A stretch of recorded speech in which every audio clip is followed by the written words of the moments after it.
Hello YouTube, Sam here from youtube.com/onlivegamer for the New Boston. And in this tutorial, we're going to be learning about properties. Now, what properties do is it's a way of encapsulating data within a class. Now, let's say you have a variable that's declared private and it's in another class and you cannot access it. What you can do is you can use a property to get that variable and see what it is without directly accessing the data.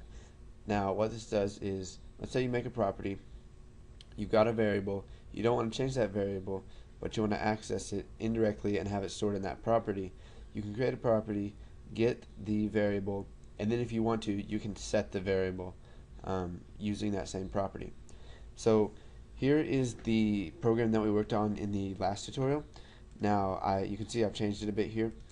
Go ahead and open your toolbox and add a date time picker right here. Drag that over there and drag a label. Set the label text to state not initialized and set the name to label state, as you can see right here. Set the date time picker name to date time picker hour or DTP hour and set the format to time. And you can go ahead and resize it some if you want. And here is that enumeration that we created last time. I added some stuff to it. We've got asleep, waking up, school, lunch, home, and programming. So we'll go ahead and just create a variable of the data type day action.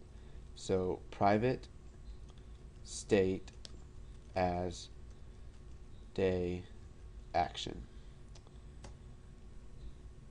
Okay, now what we're going to do is we're going to create our property. So we're going to do this by using either the public or private keyword at first. We're going to use private. So we'll type private and then the keyword property. And then we have to have a name for it. So we'll just call it hour. And you use empty parameters. And you're going to have to specify a data type for it. So we'll just make it an integer. And if you go ahead and press enter, and type end property. Okay, so now what we need to do is use what's called a get statement.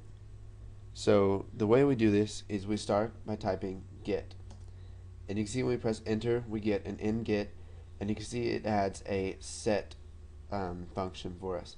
Now properties are similar to classes, even though I haven't taught you those yet, but they're a lot more efficient. You can't do as much, but they're more efficient, and when you can use them, use those instead of classes.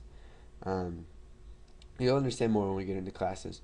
Okay, but with a get, what we're going to do is we're going to get a variable.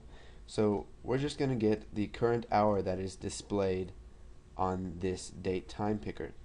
So what we do is we type return DTP hour, then you type dot, and then you type value, and it says get to set the date time value assigned to the control dot hour. So what this is going to do is it's just going to get the current hour that is displayed on the date time picker. Now we could use, when we use return, it sets property hour equal to the hour that is selected on DTP hour. We could also type, instead of return, we could type hour equals DTP hour dot value dot hour. So we'll just go ahead and put return, and now what we're going to do is we have to create a set function. You can see it's already created for us, and we've got by val value as integer. So whenever somebody calls set, they're going to have to give it a value. So what we're going to do is we're going to set the date using the hour passed to this property. So if they give us an hour, we're going to set that hour.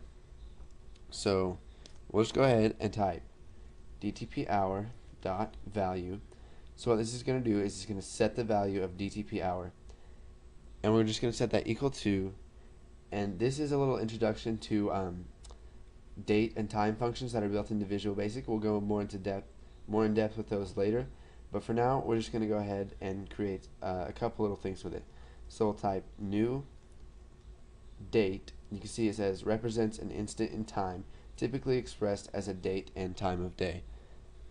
So date is going to take several arguments. So first we're going to set the year.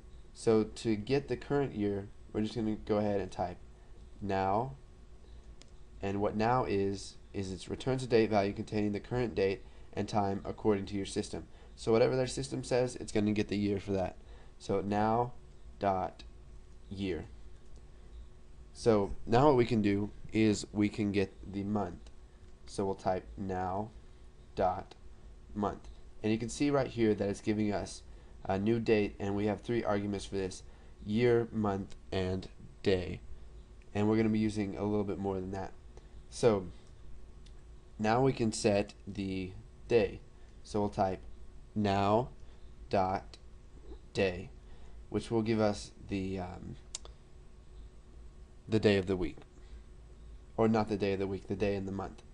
So now what we're going to do is we are going to set the current hour, and you remember that they passed value to the set function, so we're just going to go ahead and put value here, which is the hour as an integer, and we'll set the minute equal to 0 and the second equal to 0 also.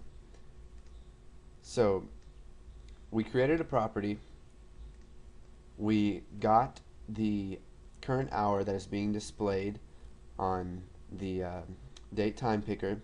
Then we have a set function that will set the date time picker hour to the specific value that we pass to it. So properties are a lot more confusing than enumerations. As I said, enumerations might be a little confusing to you in the last tutorial, but we'll talk more about these in the next tutorial. And so if you don't understand this, don't practice it yet. You will understand it gradually as we go along. So thanks for watching, and stay tuned for the next video.